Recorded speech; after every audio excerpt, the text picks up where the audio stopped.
হুকুম থাকে কিন্তু রাজা চলে যায়, হাকিম চলে যায় কিন্তু হুকুম থাকে। এই প্রসঙ্গে আমি কয়েকটি কথা বলবো।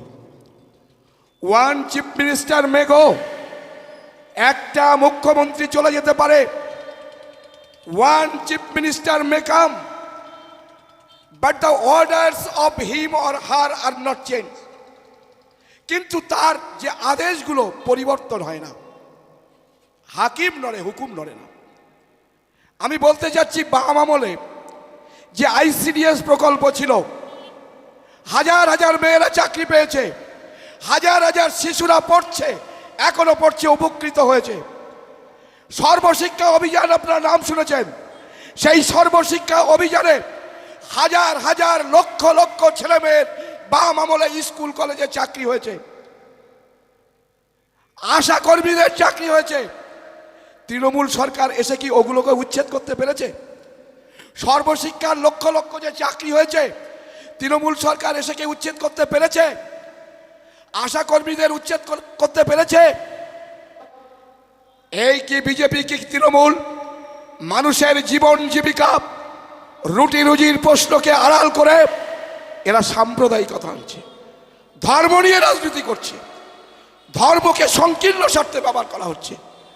মানুষের যে রুটি রুজি, জীবন জীবিকা, চাকরি বাকরি, এগুলোকে আড়াল করছে, আড়াল করে সামনে ধর্ম নিয়ে রাজনীতি করছে। আমাদের প্রয়াত নেতা, শ্রদ্ধেয় নেতা, বাংলার রূপকার কমরেড জ্যোতি বসু মাঝে মাঝে বলতেন, তার অনেকটা বক্তব্য আমি শুনেছি, ধর্মকে রাজনীতির সাথে মেশাবেন না প্লিজ, এটা আমার অনুরোধ। ধর্মকে রাজনীতির সাথে মেশালে সর্বনাশ হয়ে যাবে। তিনি বলতেন, তার বক্তব্যে আমি শুনেছি, religion is the tears of millions and millions people, religion is the Cry of millions and millions people. ধর্ম হচ্ছে লক্ষ লক্ষ মানুষের চোখের জল, ধর্ম হচ্ছে লক্ষ লক্ষ মানুষের ব্যথা কান্নাকে মোচনের জন্য ধর্মের সৃষ্টি হয়েছিল। আর সেই ধর্মকে সংকীর্ণ রাজনৈতিক স্বার্থে আপনারা ব্যবহার করবেন না, একথা প্রয়াত নেতা কমরেড জ্যোতি বসু বলতেন। আর কি বিজেপি কি তৃণমূল, এই দুটো দলই, আমি সংক্ষেপে বলছি, বেশি বিস্তারিত বলবো না, যে এরা ধর্মের সাথে মিলিয়ে ফেলছে, এরা সংকীর্ণ ধর্ম নিয়ে রাজনীতি করছে। ঠাকুর শ্রীরামকৃষ্ণ পরমহংসদেব বলেছিলেন, একটা পুকুরের তিনটে ঘাট, একটা ঘাট দিয়ে কেউ নিল পানি, আর একটা ঘাট দিয়ে কেউ নিল জল, আর একটা ঘাট দিয়ে কেউ নিল ওয়াটার। নিল কিন্তু একই জিনিস। তোরা তো ধর্ম ধর্ম করিস, আসলে ধর্মের ব্যাপারটা এইরকম। ঠাকুর শ্রীরামকৃষ্ণ পরমহংসদেব, তিনি দক্ষিণেশ্বরের মন্দিরের পুরোহিত ছিলেন, মস্ত বড় পুরোহিত ছিলেন। তিনি পূজা দিয়েছেন দক্ষিণেশ্বরের মন্দিরে, আবার একটু দূরে এসে মসজিদে আজান দিয়েছেন, নামাজ পড়েছেন, আরেকটু দূরে এসে খ্রিস্টানদের চার্চে প্রেয়ার করেছেন, প্রার্থনা করেছেন। এই হচ্ছে ধর্ম। যত মত তত পথ।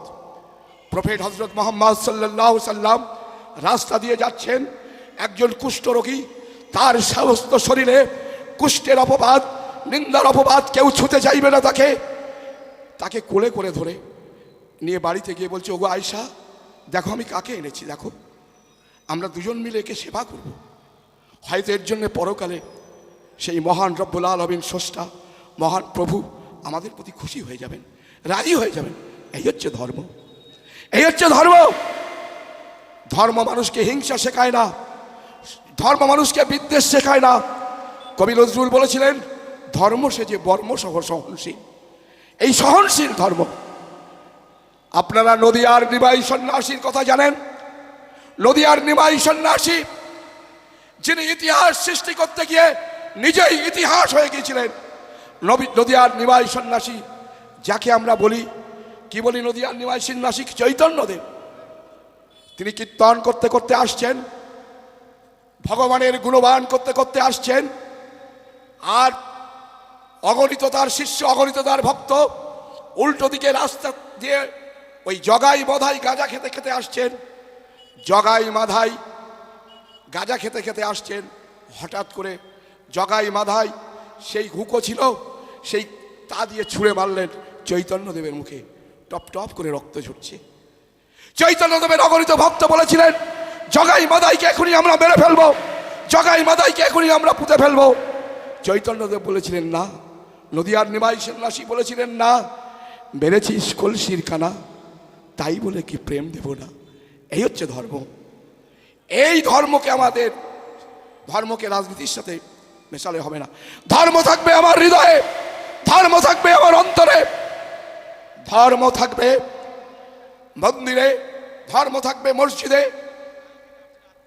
তুমি রবে নীরবে মম অন্তরে, আমার অন্তরে তুমি রবে ধর্মে, এর নাম ধর্ম। তাই ধর্মকে রাজনীতির সাথে মেশাবেন না। আজকে দেগঙ্গার বুকে বিগত দিনে আমি তৃণমূল কংগ্রেস দলটা করতাম। আজকের দিনে দাঁড়িয়ে আমি একটা মিথ্যা কেসের আসামি। তো তৃণমূলের কালচার, তৃণমূলের সংস্কৃতি, সন্ত্রাস, মিথ্যা কেস দিয়ে তোমাকে বসিয়ে দেয়া হবে। স্বয়ং মমতা বন্দ্যোপাধ্যায় কিন্তু এই কথাটা বলছেন। রাস্তায় যখন নেমেছি, লড়াই তখন চলবে, এ লড়াই কিন্তু থামবে না। তো আজকের দিনে আমি একটু অন্য কথাই বলতে চাইছি। বিষয়টা এরকম, আমাদের পঞ্চায়েত সমিতির মেম্বার আমার শ্রদ্ধেয় দাদা মিলন দেবনাথ এই পঞ্চায়েত সমিতিতে কাজ করার জন্যে তার মনে অনেক স্বপ্ন ছিল। তো সেই স্বপ্ন বাস্তবায়ন করার জন্যে সে আজও পর্যন্ত কারো জব কার্ড, কারো ঘরের কাজ, যাবতীয় সব কিছু দিনের পর দিন সে করে যাচ্ছে অক্লান্তভাবে। তো আজকের দিনে ভাবতে হবে সেই মিলন দেবনাথকে ওই দেগঙ্গা ব্লক তৃণমূল কংগ্রেসের সভাপতির পছন্দের নয় বলে তাকে আজও পর্যন্ত কোনো কাজ দেয়া হয়নি। তাই বলি বন্ধু, আপনাদের ভাবনা চিন্তা করার সময় কিন্তু এসে গেছে। আজকে দিনে দাঁড়িয়ে আমি একটা কেজি স্কুলে কাজ করতাম। তো সেই কেজি স্কুল থেকে অনেক ছাত্রছাত্রী আমি পঠন পাঠন করিয়েছি, তারা আমার চোখের সামনে বড় হয়েছে। আজকে দেবাশিসের মতো ছেলে, অমিতের মতো ছেলে, তারা ঘুরে বেড়াচ্ছে ভ্যাগাবন্ডের মতো, কারণ তারা কাজ পায় না। 1998 সালে স্কুল সার্ভিস কমিশন চালু হয়েছিল। স্কুল সার্ভিস কমিশন চালু হওয়ার পরে বামফ্রন্ট সরকার 2011 সালে লাস্ট স্কুল সার্ভিস কমিশনের পরীক্ষা নিয়েছিল। তারপরে দুটো মাত্র এসএসসি হয়েছে, 2013 এবং 2016 সাল।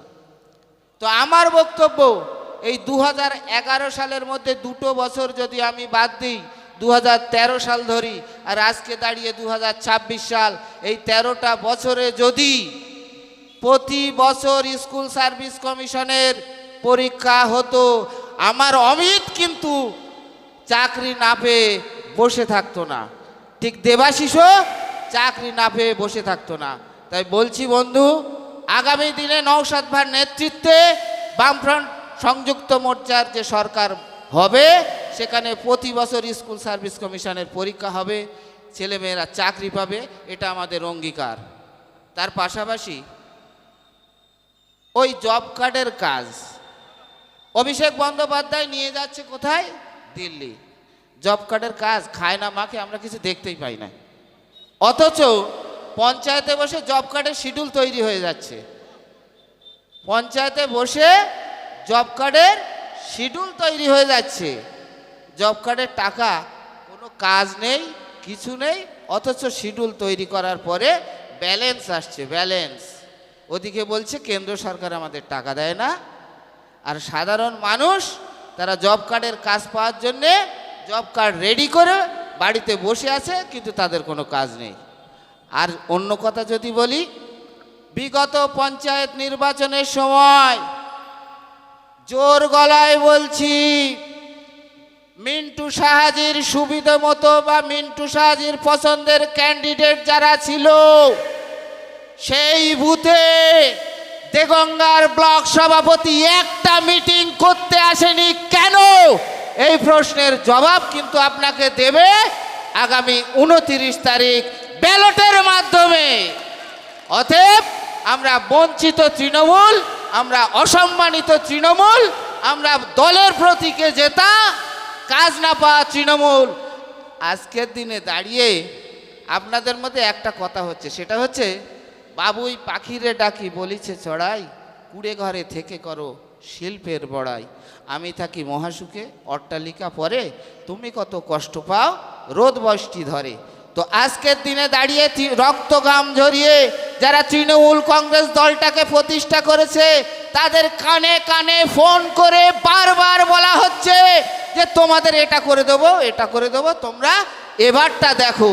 কিন্তু না, এই হচ্ছে লাস্ট সময়।